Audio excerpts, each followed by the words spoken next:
জাতীয় আইনজীবী forum supreme court ইউনিটের সম্মানিত সদস্য সচিব জনাব কাজী তৌহিদ স্যার, তাকে আমরা করতালির মাধ্যমে শুভেচ্ছা ও অভিনন্দন জানাই।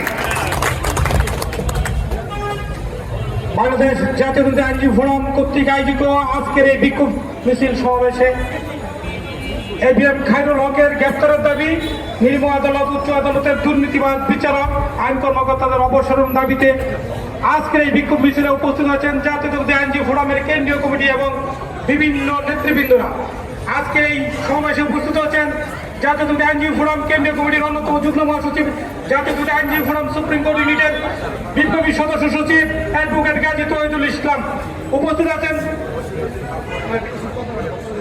এখন বক্তব্য রাখবেন জাতীয় আইনজীবী ফোরাম সুপ্রিম কোর্ট ইউনিটের সাবেক সহসভাপতি ডক্টর এম.এ. ওয়াসিউদ্দিন বাবু ভাই। অ্যাডভোকেট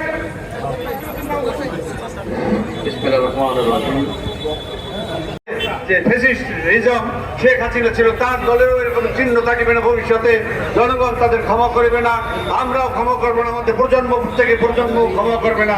ইতিমধ্যেই তার অ্যাকশন শুরু হয়ে গেছে। আমরা আশা করি ভবিষ্যতে এই আওয়ামী লীগ আর এই বাংলাদেশে কোনো দাবিতে দাঁড়াতে পারবে না। আর